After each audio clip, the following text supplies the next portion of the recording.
Namaskara, good evening, and welcome to today's BIC Stream session in collaboration with Bangalore Literature Festival's World Lit series. Are you a people person? The art of connecting. And connecting with us all the way from Dubai, we have empathetic leader and business coach Mimi Nicklin, author of Softening the Edge.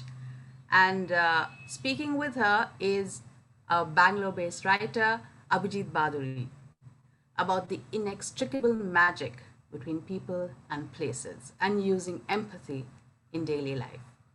Boy, are we looking forward to this conversation. The bios of both the speakers will appear in the chat box at the bottom of your Zoom screen. And in case you have any questions, comments, or observations, those may be posted in the Q&A box, also available at the bottom of your Zoom screen. There will be a 15-minute Q&A session at the end of the hour-long conversation. And with that, I hand it over to Abhijit. Hi, everyone. Welcome to this conversation. And I'm going to start off by sort of really talking about this whole myth that if you ask people, and I did that some time back in a group, which was a pretty large group, I asked them, how many of you consider yourself in the top, 5% of the people with outstanding people skills? And it's pretty interesting when you ask them to look around the room, almost everyone raised their hand and said that I'm part of the top 5%, which, of course, as you know, is statistically impossible. But then that's how a lot of people think about this whole thing of people skills, that I'm a people person. But what does it really mean? And a lot of it has to do with that one critical word, which is empathy. And we are going to spend time decoding that. But I'm going to leave one particular thought, which I'm going to stick like a post it in your head and say, today, when you finish this conversation, you finish watching this, I'd like you to really go and try out somebody else's shoe, another person, could be a family member, could be a friend, anyone else's shoe, and just see what that feels like. But, let's hear it from the author of this wonderful book that I read called Softening the Edge. Mimi, what a delight to come and talk to you here.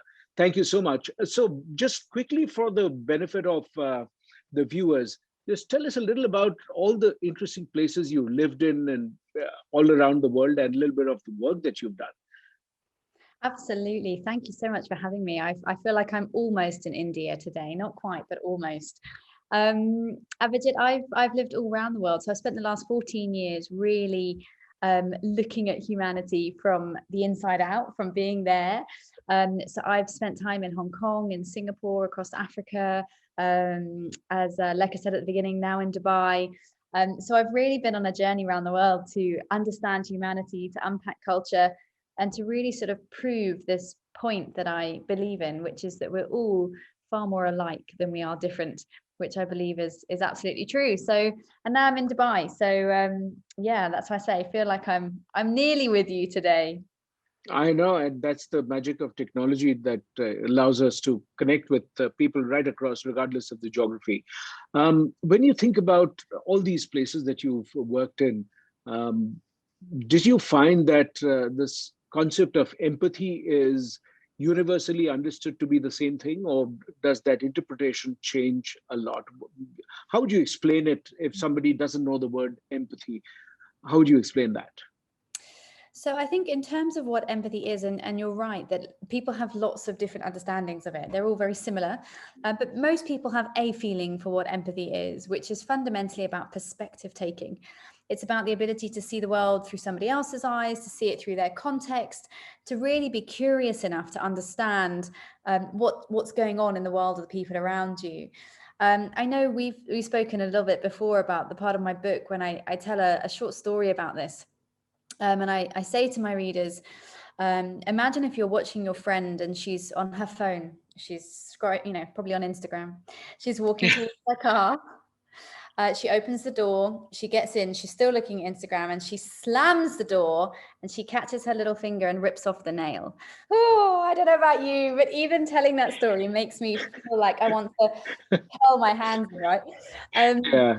That's empathy, right? So the ability to take on someone else's feelings, viewpoint, opinions on something, that's our innate ability as human beings to empathize. It's the same as if you watch a movie and you cry when someone is crying, or you laugh when someone else is laughing, or you even yawn when someone else is yawning. These all come from the same parts of our brain in the prefrontal cortex, where we use the skill of empathy, which is this ability fundamentally to connect with those around us. So this is really, the mirror neurons at play, where we sort of look at the other person, and that's how you notice that when someone yawns in that place, and it's contagious. Everybody else is yawning, all of that. So that's all those mirror neurons which tell us how connected we are. And does that interpretation change from country to country, or it's universal? What's been your experience? Yeah, it's pretty universal, although what we do see is the difference between individualistic and collectivist societies. So collectivist being the East generally, so the Far East, into India, down into the subcontinent as well, and also across lots of Africa, you see very collectivist societies. In those societies, the understanding and the leverage of empathy is far more natural, far more inclusive. You have people that are still today living in very traditional shared environments. When you look further to the West, at the more individualized societies, America, Canada, Australia, Europe, there is just a far more isolated way of living. Across the board, we now see up to 40% of cities, big major cities, living alone now, people living alone. And I always say to people that we may be living through a health pandemic, but we're actually living through a loneliness endemic. And those loneliness levels are also higher in the Western market. So unfortunately, to date, there isn't any data that segregates the world geographically in terms of measuring empathy. But as I said, you definitely can see a split in the understanding, and more so the leverage, depending on the context of those cultures. And when I was reading your book, I had the feeling of, Sherry Turkle talks about this whole business of being connected but alone. So we are probably far more connected, on Facebook, Instagram, this and that, and yet there is this whole feeling of loneliness. So why doesn't connectivity, make us less lonely? Well, as human beings, we're meant to be together. It's actually evolutionary. In fact, empathy is evolutionary.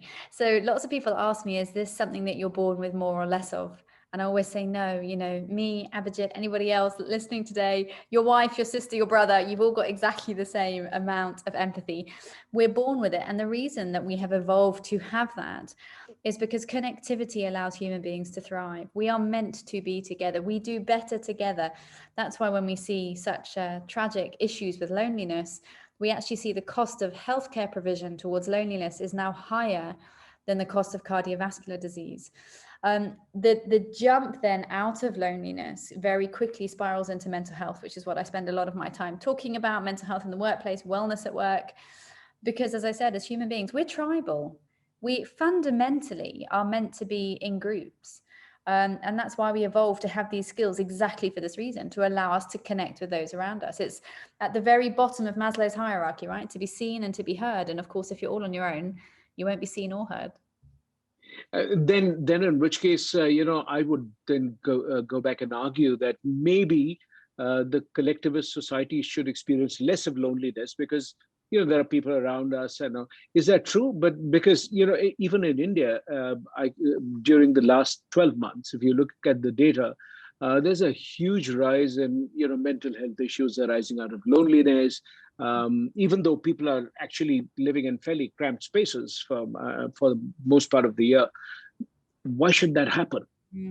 Well, there is even in cities like Tokyo, which are also, incredibly cramped cities. Tokyo has some of the lowest loneliness levels in the world as well. So to be lonely doesn't actually mean to be alone. And actually one of my chapters is all about that, lonely but not alone. We're not alone most of the time physically. I mean, perhaps this last year more so than ever before for many people, but for someone like me, I've spent my whole life, professional life, more or less, traveling around the world for work. But what I write a lot about in my book is that when we do that, we leave our villages, whether they're real or metaphorical, behind us. So you could be in a room full of people, none of whom you have any connectivity to, so you could still be totally lonely. So there is, as I mentioned earlier, there's a deep need for human beings to be seen, to be recognized, to be heard. Now, whether that's because there's a lack of empathy in that room, there's a lack of interest, there's a lack of connectivity, or there's just a lack of sort of relevance and place. Again, back to the point I made earlier, belonging is fundamental to our emotional wellness. And what we know is that our cognitive function is directly linked to our emotional wellness. So when we do see, like you say, the data in India showing you've got rising mental health and loneliness issues, that will directly impact the workplace. Because fundamentally, if we're not well emotionally, and this is neuroscience, this is not, my opinion, this is human neuroscience. If you are emotionally not well, you are cognitively impaired. That is just how the human brain works. And when you think about the whole concept of the workplace traditionally, and let's for a minute divide the workplace into a pre-pandemic workplace and post-pandemic workplace. Yeah. So in the pre-pandemic workplace, we were always told that, look, I mean, your emotions belong at home. I mean, they don't belong at the workplace. You come here, this is all about logic, data, this and that. I mean, so, and then suddenly you are in that scenario where, work has moved into people's home. So where should the emotions go now? How should people deal with that? Look, and you're absolutely right. That shift has happened, and it's happened very quickly, but it probably would have happened anyway. The millennials, who make up almost now 40% of the workplace, but now the Zeds who are coming through behind them, so the guys that are in their early 20s today, this group of people, or these two groups of people, were never going to allow us to get through another decade of this very isolated, turn your emotions off at the door workplace. And that's not just reflected by the pandemic. You're seeing that in all kinds of social movements all around the world, the rise of diversity and inclusion, areas of women's rights. I mean, everywhere you look now, the people are rising. The people are saying, hang on a minute, work isn't only about data and facts. This is about humans. This is about who I am as a person, my identity, my camaraderie, my emotional wellness, my growth, my ability to thrive as a human. So these were trends that were bubbling and were going to rise anyway. But you're absolutely right. Since the pandemic has happened, we've seen a really fast change in that. And I think your question is incredibly difficult to answer for many leaders, if not for any other reason. Nobody taught us how to do it either, right? So I sit here today as a CEO. Nobody taught me how to manage a pandemic like they wouldn't have taught you, Abhijit. Sure, absolutely. So, it's a very difficult question. I think, again, as a specialist in empathy, my answer is always going to be an intent. For me, the best way we can support our employees and teammates in this time is to make the effort to do so, to listen. So much of empathy is based in listening. And when we don't feel listened to, you see all of these issues rise, one of them being self-censorship. So the more that leaders can listen today, can ask the question, how can I help? Or someone recently shared one with me on another panel I was on this week from a big healthcare company. And they said one of the questions they taught all their leaders to ask at least once a week with their employees was, can you tell me one thing today about your life that I wouldn't otherwise know? Tell me something about what's going on in your home. Explain to me how you're working, feeling, experiencing this week versus last week. Because it's only through that curiosity, through that understanding as human beings, that we can start to build bridges around, what's emotional. And I mean that from a neuroscience point of view, not crying and smiling, but what is actually emotionally powerful, and how does that link to your performance? And you're so right that, as you look at, a number of things have become far more individualistic, so one of the things I've always felt is music used to be collective. When I was growing up in India, music used to come through the radio, which was that large device, and it used to be heard commonly across all the places. And now over time, we have these devices in our ear, and what I listen to is not something that anybody else would listen to. And, so it's become a lot more. Music, which used to be such a collective binding force, has become individual. And I think when you look at things like that, as it happens, it just isolates people a lot more. An example of this is, in India, there used to be a game we used to play, which is Antakshari, which is you start a song which is with the last syllable of the song that I finish with. And so that's how it sort of goes between people. People used to do that a lot because all the songs were common knowledge. I mean, you could just sort of, go off from one song to the other. It was like instinctive. Today, and when people do play those songs, I'm quite fascinated to see that most of the songs that people are referring to are all the ones that we've heard before. None of the new songs, because a lot of the new songs have been consumed in your ear. So it is just so isolating. But I'm going to sort of my attention is drawn to the book cover, and it says "Softening the Edge." What made you choose that title? The honest truth to all of you on the phone is that I dreamt it. So I woke up one morning. So I published my book. I finished my book in the pandemic, and so I spent a lot of time alone. And I think probably that's one of the things that you never hear of until you're an author, is how lonely being an author is. Because of course, nobody can write it for you. It's not something you can do over lunch or on a Zoom call. You just have to sit alone and write it. Now, when you're doing that in a pandemic, it's double lonely because you can't even go and sit in a coffee shop and write surrounded by people. And one morning I woke up, I had dreamt that title, and I woke up with that name in my head, and I thought, that's it. That's exactly what I'm trying to do. I'm trying to soften the edge, because a few months earlier, to sort of deviate a little bit, a few months earlier, when I got my publishing deal, it was November 2019, and I had called my mother and told her that I'd got a publishing deal. And she said, well, darling, that's wonderful, but who wants to read a book about empathy? And I said, well, thanks, Mum. But she was absolutely very encouraging. Thank you. Very encouraging, very British. She's very British. But she was absolutely right. Just even now, 14 months ago, nobody was talking about empathy. It just wasn't a thing. It wasn't in the media. It certainly wasn't in the workplace. And when I, responded to that, and I said to her, do you know what, Mum? I don't know. I don't know who's going to read a book about empathy, but something has to change. And that's what I do know. I mean, little did I know the pandemic was on its way, but I just said to her, in 2020, Mum, something has to change. We can no longer take antidepressants to go to work and make that normal. We can no longer assess the suicide rates around the world and realize that our children, our 16 to 24-year-olds all around the world, the second biggest killer is suicide. Our children are choosing not to stay on the planet with us. These are issues. Now, of course, empathy can't fix all of them, but connectivity, humanity, our mutual understanding as human beings is a huge part of that. So I knew I wanted to solve for that problem. And as I said, one day I woke up with this name in mind, and that's exactly what I was trying to do, is to soften the edges of what our corporate world has become, and indeed what our world has become. For us in the workforce still, but also for our children, because as I said, something's got to change. We're not built to survive this. Oh yeah, and that's true for everyone. Which is, we are sort of in that funny zone where you want to go out and be with other people, but at the same time, people are worried about health and safety and all of that. And I think those are some of the major challenges workplaces are going to grapple with.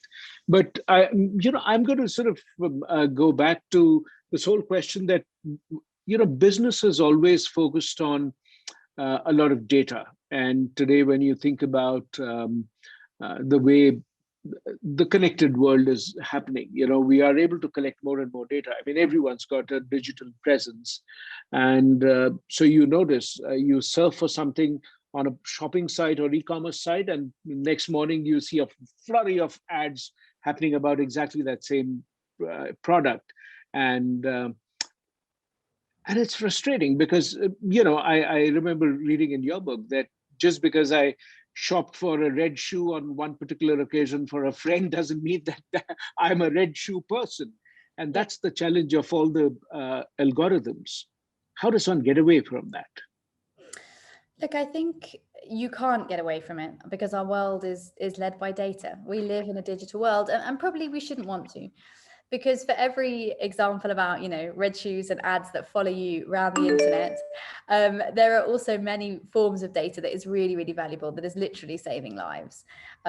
So we can't escape from it. But I think what's really important is that we balance our humanity with that data.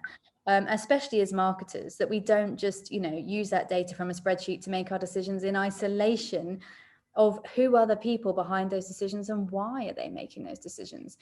I recently spoke to a CEO at a leadership event that I was running, and he was moaning to me about the millennials in his organization. And, I think the millennials get a very bad rep generally. Totally. Nobody likes us. We're all lazy and this, that, and entitled and all these things. But anyway, so him and I were having a discussion around this. And he said to me, Mimi, I just don't understand. They've got this demand of me that every 2 hours they want to check their social media. They want to be reconnected. And I don't understand because I didn't do that. And how dare they ask me? And I said to this gentleman, well, have you ever stopped to wonder why they want to check in? Have you considered the psychological needs for that generation behind doing so? Because that quick check-in on Facebook is a lot that you're not thinking about, right? It's connectivity to my community. It's to make sure that I'm not missing out on things. It's to double check on what my sister, brother, friends, mother are doing. There's a whole lot of reasons that people check social media. And just because that's not the same as when, this gentleman was young, I said to him, but you did different things. Maybe you all went and stood outside and smoked a cigarette or had a cup of tea or whatever you did, but you were connected. These people today, especially the younger ones, the ones that are coming up behind the millennials, the ones, as I said, that are in their early 20s today, they've had a hard time already. The world has been pretty tough to them. They grew up with 9/11 and the hundreds of global events that have happened ever since then that are in the media 24 hours a day. So they live in a different world. They come from a different context. Their connectivity with data and digital is something that the older generation have never had that engagement with. So this is what I mean by looking beyond the data. On the spreadsheet in the HR team, is it frustrating to the C-suite that the millennials want to have a 10-minute break every 2 hours to look at Facebook? Perhaps. But what's behind that data? What are the humans trying to tell you about that 10-minute break that makes it important to them? And in the grand scheme of things, as we said earlier, if it makes them emotionally well and strong and relieved and at peace, I say give them the 10 minutes to look at Facebook. If you were to just sort of summarize some of the things you mentioned, so a couple of things stand out for me. One is you define empathy as the ability to share another person's world, which could mean, the feelings, the way they view things, the kind of context in which they appear. And it's also something that enables people, especially in this kind of circumstance, to really connect well with others in the team. So knowing something, and I like that example, when you ask somebody in the team, tell me something about you or the family, which I wouldn't otherwise have known. I mean, these are ways in which you can start to connect with people. And hopefully it leads to a deeper connection. It might start as a question, but hopefully from that, when people experience that you genuinely are interested in knowing more, you land up getting the people to open up. So my question would be that would this ability to open up, is it a skill that the person who's asking the question has, or is it the skill of the person who's answering the question? So when you ask me something like that, what would it depend on? It's such a fascinating question, Abhijit, and I've just finished developing something called the listening room methodology, which I'm working with various clients on to answer that question, because listening, without a doubt, is our most underutilized superpower as human beings, as I touched on earlier. To listen, to be heard both ways, is incredibly important for our ability to survive, actually, let alone thrive. But it isn't all on the listener, because actually being able to communicate in a way that allows people to understand you, that allows people to stay focused on you, listening to you, engage with you, is also a responsibility. So I think that there is something really powerful in being able to empathize as you're the speaker as well, and understanding what that environment is that you're in and how you make sure that you are understood. Now, as a leader that has spent 14 years all around the world, I think it's quite natural to me now to adapt how I speak, how I use my body language, what I wear, to the rooms of people I'm in, because I have been an expat, a foreigner in rooms of people that aren't my own for well over a decade. And you do learn how to pronounce things, how to say things, words not to use because people outside of Britain don't understand them, So that is empathetic. Of course, the listener is also very key. If you're asking someone, tell me something about you that I didn't know this week, then don't on Zoom start looking down or looking at your phone or, getting a cup of tea, because then the person will be like, you just asked me something and you didn't mean it. So, authenticity is incredibly important. But I think you touched on a really important thing, which is that listening is actually a two-way street. And if you look at, a number of times when I've been through so many webinars, etc., where, the content being taught is extremely important. But when you look at a lot of people, when they are out there, they're sort of, looking, staring away, they're doing something, and it's incredibly demoralizing for somebody. And you would sort of think that, there are some 50 faces out there and tiny little pieces out there. But you know what? You always look at that one person who's staring away and sort of looks really uninterested, and it makes such a difference. So I would sort of think that, yes, you are right. It depends on both, the person's ability to engage you with that conversation. But I also think that a lot of it has to do with the person who's asking the question to create the psychological safety, which is that I, trust that you really care. If I know that, then I'm likely to share very different things. I mean, I would argue that when people say that, tell me something about yourself. I mean, this is a question people ask in an interview. But do people really answer something which you think might jeopardize their chances? Probably no. So a lot of it has to do with, psychological safety, because at that point of time, the person is not feeling emotionally secure. How does one build that security? Again, listening, you said, is one. Yeah. I mean, yeah. Listening, what else could one do? I think, authenticity, as I mentioned just now, is incredibly important. And just listening to you, I want to just give you an example. So I woke up this morning and I had received a WhatsApp message from a young member of my team who's just traveled back to Kerala, so back to see his family after, a long time being stuck over here. And he messaged me in the middle of the night, I was asleep, just to say, hey, Mimi, I wanted to let you know I'm home, I've landed, and I'm going into my quarantine now, and I'll speak to you soon. Now, in all honesty, I'm sure he's not on this webinar, I had forgotten he was even flying last night. I've got children, and I had forgotten that was his flight time.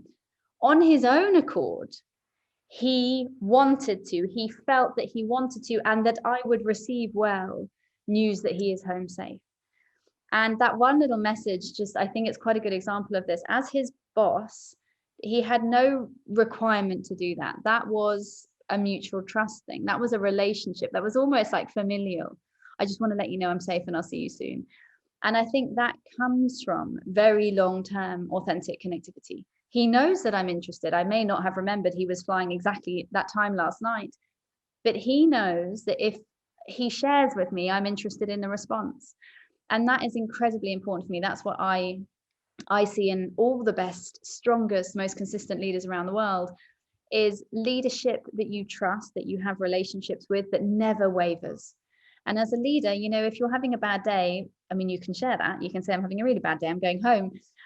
But you can't turn off, because once you've built the trust with these people in your team, in your environment, that consistency to listen, that commitment to hear them, to authentically be interested, as soon as you waver, people will notice. So yeah, I mean, I think it is listening. I think it's authenticity. There's a certain amount of care in there. And there's also just a common decency to know, what is your leadership brand? Who do you want to be seen as? And to commit to that for the wellness of the people around you, because fundamentally I see leadership in that way. I always say, I go to work for my people, not the other way around. As you were describing this incident of the person talking about going back home, the image in my mind was, it's like, suppose you've got really, and I always give examples around chocolate because I love it. And if somebody wants to take a bite of that, the bite that you're comfortable with sharing is really dependent on how much you really care about that person. and the person who's taking that bite also cares about, they want a bite or they take a large chunk of it, so I think the amount of sharing that you do depends on our ability to create that comfort. So whether it's in a boss subordinate relationship or peer relationship, um, and organizations, as they are able to build that. And I think this is the time when when you think about organizations ability to create that as a working norm, it depends on the leader. Would you say that? Yeah, absolutely. It definitely depends on the leader, and you see it in different visors all across the world. It's not a overtly female thing. It's another question I get asked all the time. Do you see more empathetic female leaders than men? No, I don't think it is related to that. It can be related to that, but it's not a rule at all. And one of the leaders I often benchmark is Satya Nadella, who is the CEO of Microsoft. Who I reference all the time as probably one of the world's leading empathetic leaders. I mean, his book, Hit Refresh, for anyone that hasn't read it, go and have a look. Fantastic book. Yeah. And he talks, I think, 52 times in there about empathy and the role of empathy. So, he's committed to that throughout his entire elevation to that CEO role. So, yes, I think it does depend on the leader. It depends on their leadership style that they've committed to. And it's a choice. Empathy is a choice. I say this all the time. It's a skill set. Your choice to use it or not is entirely up to you. And I just really like that quote that you had, which said that when you want people in your organization to go out and win with the consumer, they have to first win in the market, inside the organization, in the workplace, before they can win in the marketplace.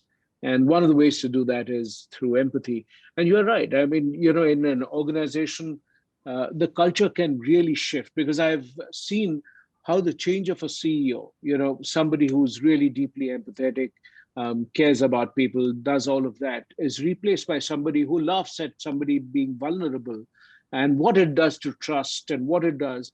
And despite the person being super sharp, is not able to achieve much because people really don't give their best, and they sort of somewhere hold back because it builds distrust among the peers, and all those things are byproduct. When you look at the business side of empathy, one of the things that I would ask is, a lot of times businesses have this practice of doing the right thing but looking for a financial reason to do it.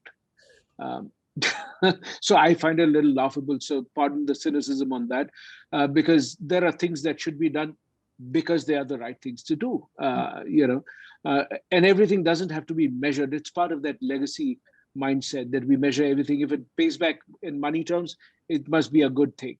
But if there is a financial reason to have empathy, what would that be? And you and I are totally aligned. I don't believe that every decision should be based on its financial outcome. Having said that, of course, as business people, you and I, we know we have to make money, right? I mean, as businesses, as NGOs, as charities, as a community organization, we all need to make money in order to create a self-sufficient model. But there is definitely an ROI, a return on investment from empathy, and the data's coming thick and fast from all around the world. Majority of it comes from Harvard, Yale, lots of the big universities in the US.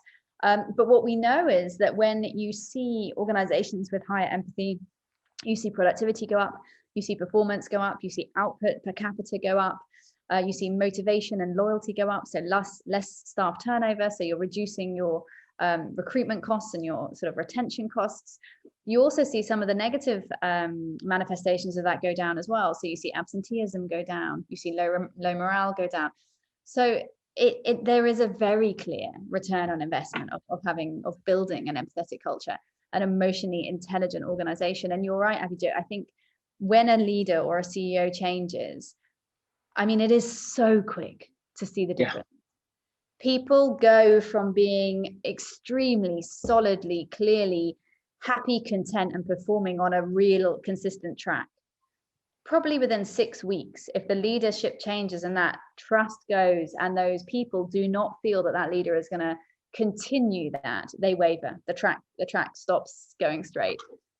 because completely. because of habit, right? And we're also very well tuned to know what's real and what's fake in the world. So yeah, it changes very quickly when you don't have it right. And the other thing that when I look at empathy, I worked in advertising for a little bit, not as many years as you did, but one of the things in advertising today, even in UX design, for example, user experience design, people say that one of the first things that you look at is, the more you are able to understand the world from uh, the user, and sort of really say that what is inconvenient for the user, how do I do that? I mean, for example, one of my favorite instances of that is when you buy a brand new cell phone, it comes pre-charged. It's just being sensitive to the fact that you open that box and the first thing you want to do is to use the phone. Yeah. And imagine getting a dead phone. You buy the thing and you're sort of, yeah, I know that you can wait for, if you waited all your life, then you can wait for another couple of hours to get it charged. But you know what? People really appreciate that little thing that is done, that you can straight away switch it on, you can play with it. It's just so much of that. So Also, what is your favorite example of empathy in a product or, design or something like that, and a service, anything? What comes to your mind? well, I think Airbnb probably not doing very well in its current in the current context. But But they're bouncing back big time. are They're they bouncing good? back. Yeah, Good. yeah, yeah, yeah. Because I think they're a phenomenal business. And I think that culturally they probably imbue a lot of empathy as well. I mean, they were in the headlines when they had to make some of their staff changes and everything when the pandemic hit. But that aside, I think from an empathetic understanding of the human being, they're an incredibly compelling example. They came from nowhere. We all assumed that people wanted to stay in hotels, that the traveler wanted to travel the world in hotels, big or small or somewhere in between. And then someone came along and said, hang on a minute, isn't there more to this? Wouldn't people quite like the comfort of a home? And wouldn't they quite like to have a kitchen and a bathroom and a living room as well as a bedroom? And wouldn't they quite like to meet other people on their journeys and see communities from the inside out and actually live in the neighborhood rather than the posh bit of town down the road? Isn't there a demand for that? And of course, what they saw was this huge democratization and change of travel, which had the hotels very, in the beginning, I remember they were like, oh, this is nothing. But very quickly, you were hearing some of the CEOs of the hotels saying, they've got something right here. There is a deep understanding, empathy for the traveler of tomorrow, which is not necessarily the traveler of yesterday, both from a different age groups and context point of view, but also just, as I said, from a human understanding, what do we need in the world today? And I would imagine that post-pandemic, post so many of us all around the world being isolated, this demand, this need to reconnect with community, with others, is likely to go up even further. I fully agree. And just this whole experience, as they say in any design, the moment you add social to the design, it just changes how people engage with it. You add the whole notion of social has been added to, let's say, the payment apps. Suddenly changes the possibility of how you engage with others. The way you take a loan changes if you can rate the service and say, I liked it or I didn't like it. Today, employers get rated whether they like it or not. They are rated on Glassdoor, and the products get rated. So in everything, you're building a two-way process of listening. And the really smart people actually read those comments and say, okay, why did somebody not like that? How do I fix that? Rather than to say, oh, that guy must be, hating myself any which way. So I think a lot of it, responding to feedback, also depends on your own openness to feedback. So I think it's a two-way process. But what are some of the ways in which we can build empathy in ourselves? I would certainly like to sort of learn from you about that. I mean, what are some of the things that I can do on a day-to-day basis that would help me become more empathetic? Absolutely. I think, again, going back to listening, the first one is to speak less and listen more. There is lots of data out there that shows that as we go up the power hierarchy we empathize less. So the more senior you are in an organization, the less people tend to empathize. Now, the data doesn't show what the reason for that is. So whether that's ego-based, whether that's habit-based, just because the more senior we get, the more used we are to people listening to us. So we don't know why, but we do know that happens. So the first one would be just to really be conscious to listen more than you speak. The second would be to be really curious. So to ask questions, as I said earlier. When someone comes to you in the workplace or in your family and explains something that's going on or something that's changing or a problem that they're having, using questions. So can you tell me why you're asking me that? Can you explain to me how you got to this decision today? What has happened in the last couple of weeks to lead you to saying this today or calling this meeting? So those types of questions, open-ended questions, really change the psyche of the speaker. And you will see an instant shift in terms of how they're using their subconscious to answer some of those questions, and you'll definitely get a new level of insight. Body language is incredibly important. So I think even on the Zoom call, if you watch it back, you'll see I'm very leaned into the camera all the time. Now, what they teach us as speakers is we're supposed to sit back here with this month between our head and the top of the screen and all these things because it looks great for photos. But I want you, Abhijit, to know that I'm listening. I want you to know that in this hour on Saturday, the only thing I'm focusing on is you and our conversation. So body language is so important, whether you're on a screen or not, how you're looking at people, using your shoulders to face them, not crossing your arms, because again, evolutionary. So from a subconscious point of view, when you cross your arms, what the viewer takes away is risk because you're creating distance. So, it creates this subconscious discomfort. And then the last one I would say, especially from a workplace point of view, is be comfortable with a little bit of silence, because sometimes people just need a little bit more time to express themselves for you to be able to understand them. And we often like to jump in and finish people's sentences. We like to assume we know what they're saying. If they pause, we get really uncomfortable and say, okay, and we try and fill it in. But if you can just, anyone listening today, just give someone 5 or 6 seconds just before it starts to feel awkward, you'll find that they'll carry on talking. More often than not, they'll finish themselves. They'll finish their thought. They just needed a little bit of space. And often what they fill in with is hugely powerful in terms of insight and understanding, and you knowing what they really wanted to get the confidence or just the sort of brain space to get to. So yeah, I think that ability to be comfortable with a little bit of space also really helps from a sort of elevation of your empathy levels. Oh gosh, I mean, there's so many of these that I need to improve on, when I think about it. So, but the only thing that struck me was, yes, even I'm leaning forward because you can't see the top of the head, that segment of it, which, they advise you on Zoom calls, you should be. When you look at this book, what would be a fulfilling experience for you as a writer? What kind of a response would make that fulfilling from a reader's point of view? What would matter?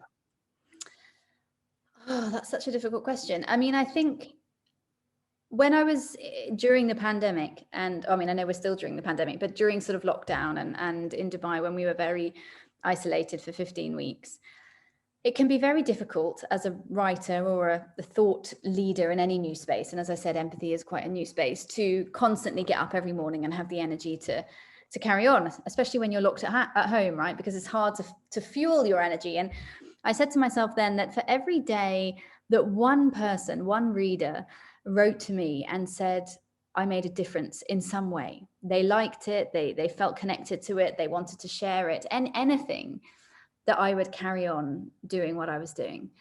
And I have been really lucky. I've been blessed, actually, that for 14 months that has happened. I have had a really consistent ability to have conversation. And I think the digital world, to our point earlier, has really helped with that. I'm sure everyone on this call today has met and spoken to people on Zoom that you never would have if it hadn't have been for COVID-19. We've met new friends, we've met new colleagues, we've met new business partners in parts of the world that I was never going to go to. So I think for me as an author, that has been the most sort of rewarding part, is that this conversation has created friendship, has created camaraderie, has created a like-mindedness amongst strangers. And from a reader point of view, what I believe from the feedback that I've had is that this is a read that just creates new awareness of something that we all know. We know how to empathize. Infants are born empathizing, but it's somehow we've forgotten. Somehow we just don't think about it often enough. We're too busy, we're too stressed, which, by the way, are the enemies of empathy. And it just needs perhaps a little bit more conversation, a little bit more awareness to bring that back to front of mind. And that's what I often get told. On Thursday night, I presented to a group of people, and the host said exactly that. She said, Mimi, when I listen to you, I'm so compelled to do it because it suddenly feels so obvious. And I think for me, that's probably the most important thing, because right now, I can't think of anything more important really than connecting as human beings. I would totally agree with that. You said something precious, which is that as kids, babies are born with tons of empathy. If anyone who's been to one of those segments in the hospital where they have the nursery, one kid cries, all of them howl. So that's empathy.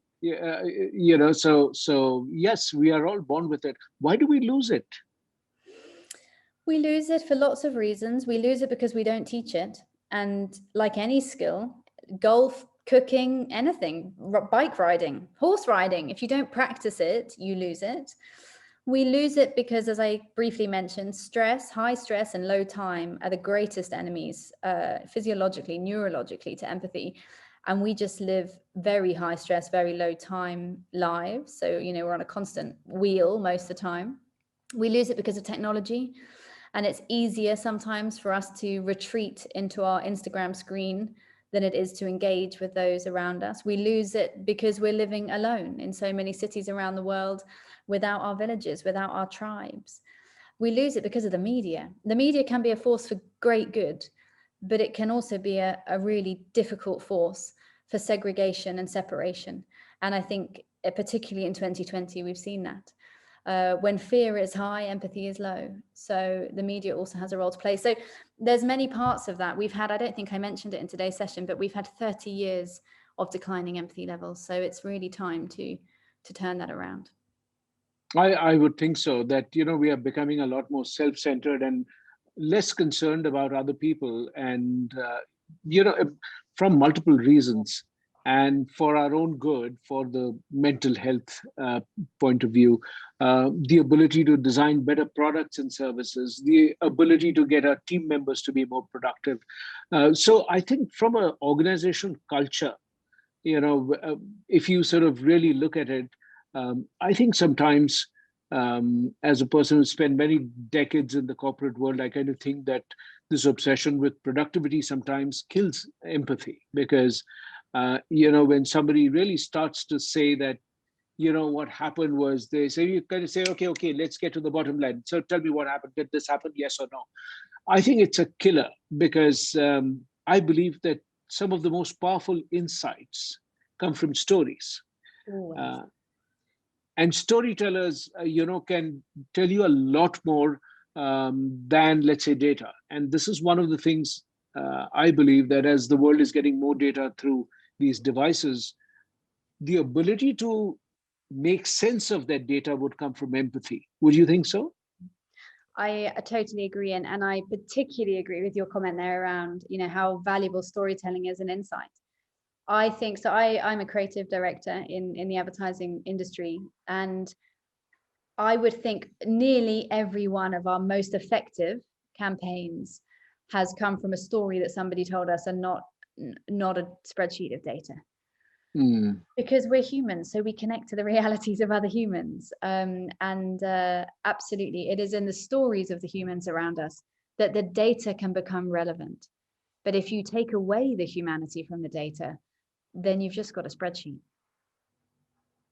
Yeah, and I think that, very often we lose focus of that. And over time, though, my belief is what is going to happen is machines are going to take over a lot of the jobs which involve the cognitive piece. They can faster, higher, stronger, all those kind of Citius, Altius, Fortius jobs are going to disappear, because the machines can do calculations faster than us. They can do trading faster than us. I mean, anything which is rule-based, repetitive, and at scale, are better done by machines. I mean, there's no two ways. And, we've seen all kinds of things happening in that space.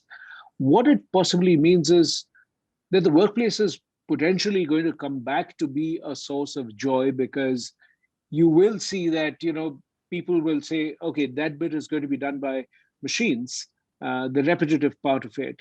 But I think the ability to understand the consumer and sort of say that what is it the person wants but is not able to express. And, in advertising, the best of stories come from those insights. Mm. Have you experienced any of those, the part of those stories which suddenly gave rise to an insight? Tell me about it. You referred to it briefly in the previous conversation. Yeah. So what was that?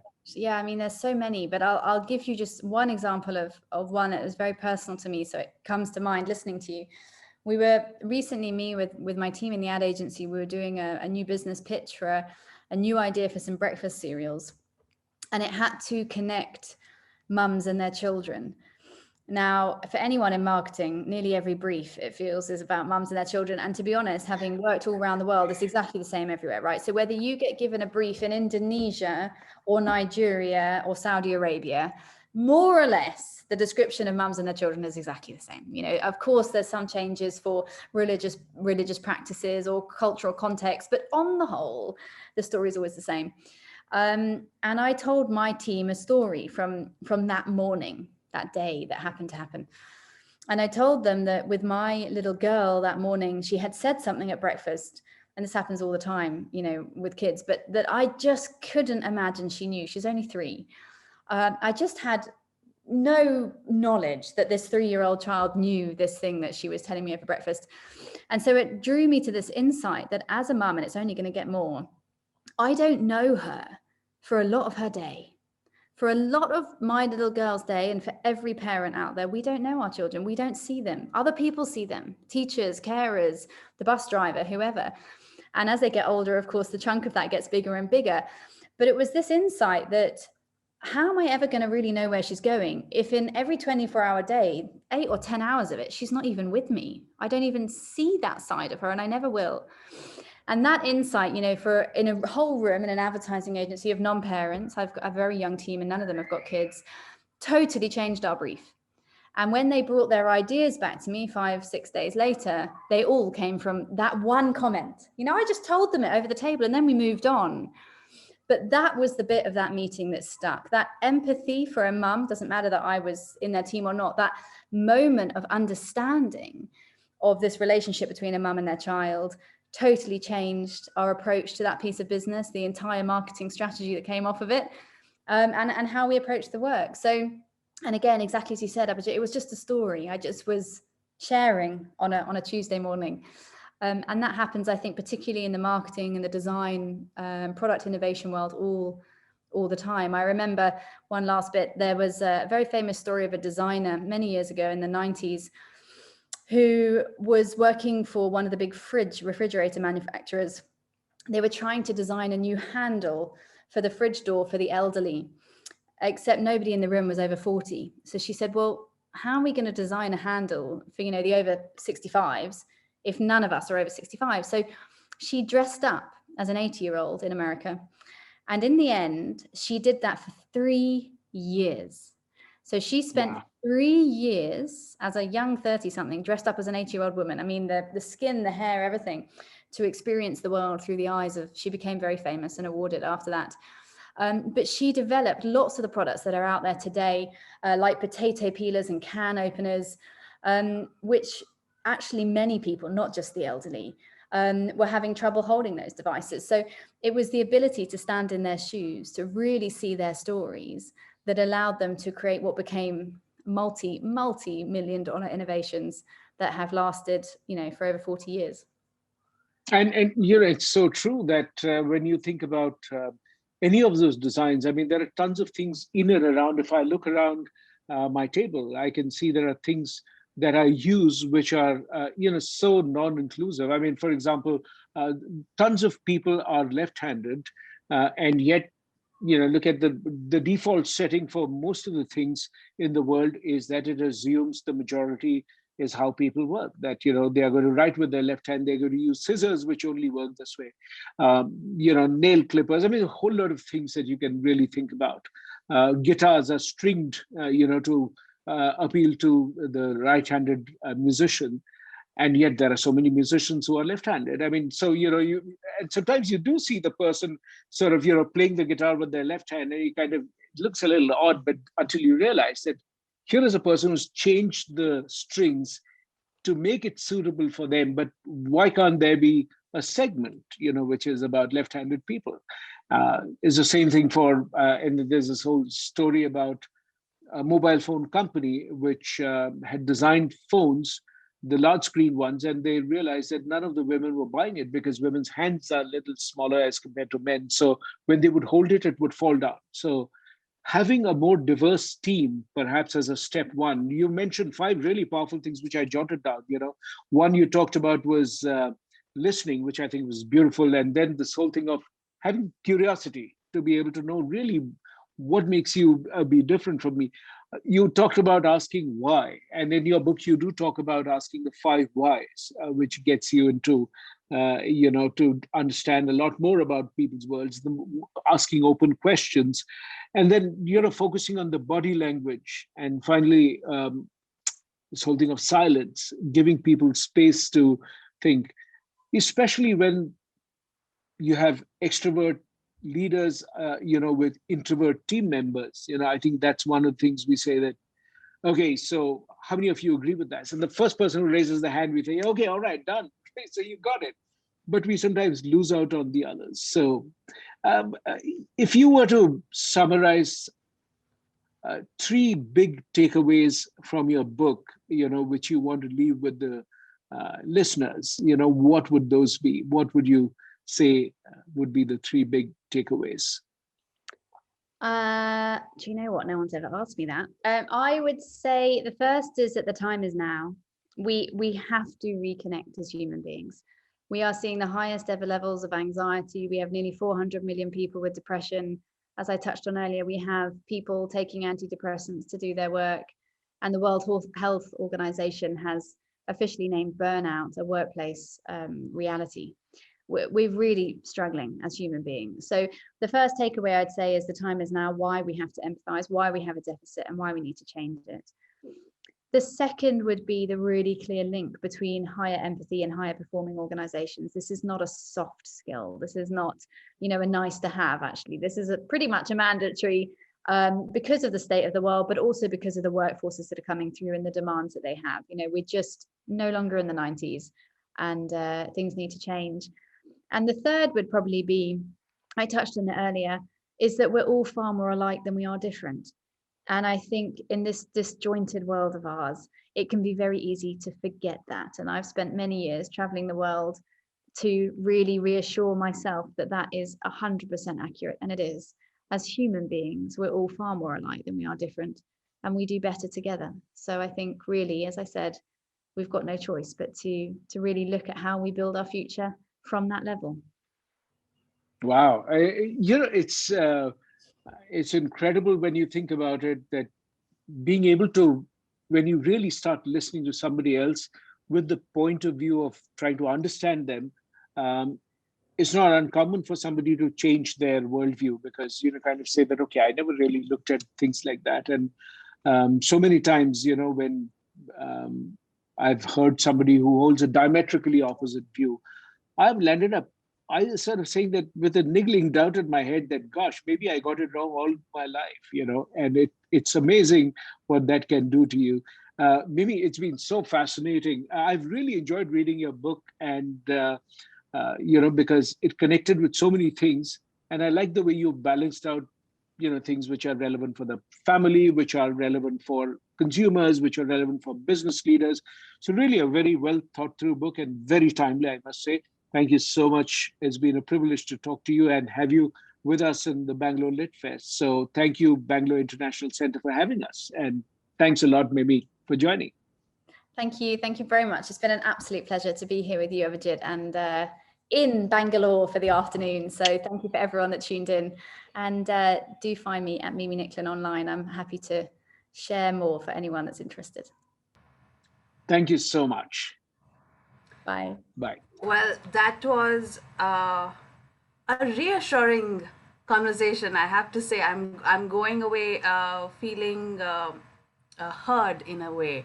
Thank you, Abhijit, for being such a great listener and for being such a great interlocutor. And thank you, Mimi, for being you, for being this great person. And we're so glad we're meeting you today. And we hope everybody knows where to find your book, Softening the Edge, and of course Abhijit's book also, Dreamers and Unicorns. Google it, find it, and buy it. And thank you, everybody, for joining us today. See you next time. Bye. Bye-bye.